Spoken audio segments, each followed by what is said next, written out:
it'll be a disservice.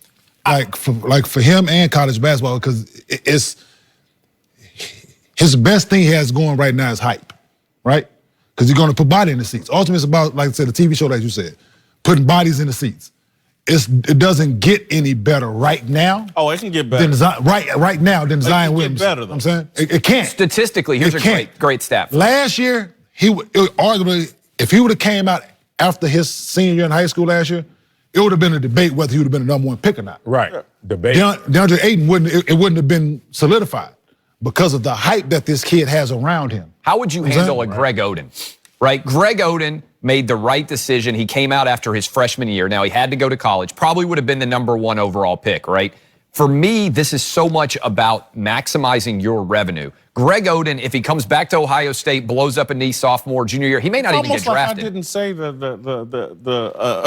monologue. Because here's what I'm saying. First of all, as it relates to Zion, how much revenue has he generated for the television networks in terms of ratings for Duke, for everybody? A massive amount. Yes. And so I'm not talking about paying this dude a little bit of money. I'm talking about reflecting that value he's bringing to college basketball. Everybody doesn't deserve, everybody is not Zion. So it's so far in between. So why not? Because they don't. They're on the team, but they're on the team with him though. It's not an individual sport. That's why I started off saying there's no system. If he played an individual sport, I didn't say there was a system. If he played an individual sport, figure out a system. If he played an individual sport, I'm all with you.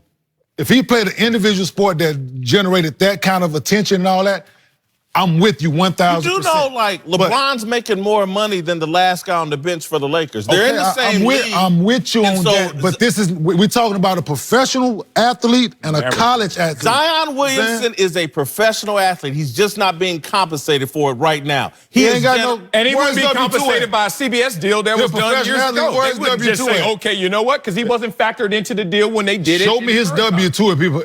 He's not being paid. He's being exploited right now. There's a way. Everybody acts like they can't change the system. They changed it for Olympic athletes. Dick Vitale was on TV throwing they was doing it. The reason they put the rule in because a lot of people thought they were ready and they wasn't. They putting their name in this draft and they not ready. I think the rule. So therefore, honest conversations need to have. I think the rule needs to go out the door. If you're ready, you should be a lot. So the consensus of the 32 whatever teams. That's one way. That's one way. It should be that. Hey, let them all go to the NBA. Not all of them. No, whoever wants to. It should be ready. Because then you get guys so they're missing out on college now because they're not good enough to play in the NBA. That's gonna happen. So allow them to go back and play. It shouldn't be that you got 185 underclassmen putting their name in a draft where you have no chance of getting drafted. It can be regulated, trust me. Here's the big challenge. It's honest conversation with these college coaches, with these agents, all these people being honest with these kids, man. Here's the big challenge in general with your idea, which I think is an interesting one, right? Develop them as stars at the college level, let them go into the NBA. I don't think there's any doubt that if you look at the NFL, college football as a free minor league for the NFL is the best aspect of their business they've ever had, right? And it works. You have to wait 3 years. Most 18-year-olds aren't ready to go pro. It's perfect. They bring in all their fan bases. It's phenomenal. Here's the challenge you get in with compensating somebody like Zion. First of all, it has to be a ton of money, right? Yeah. Secondly, the way that Title IX is constructed, and this is a total mess that we need to dive into as a country, you would have to compensate everybody. No, you wouldn't. I don't believe that. I believe that's a talking point that the NCAA has shoved down our throats and we have accepted. You can't tell me in America, people that produce something of value, we can't figure out a way to pay. I agree with you. As a capitalist, shoved this talking point. There's Title IX. It's a great talking point, and I've seen people do it to protect amateurism. Amateurism's a fraud. You have Olympic athletes that can make money with endorsements and all that other stuff. So let's quit. Take that off the table. It's a lie. It's a myth. But are you proposing equal compensation? Because if you're not, then why wouldn't I go to the pros? If you have to keep it equal as a starting point. And the only thing, like you said, you're selling production at the pro level, which is the bona fide stars, the all-pros, or you're selling potential. Zion Williamson's hype. Yeah. That's what the NFL has always based its marketing prospects on. Are you giving it to us now, or are you showing the promise to give it to us? So I get your point. Zion, if he's the biggest star at Duke, right? Mm-hmm.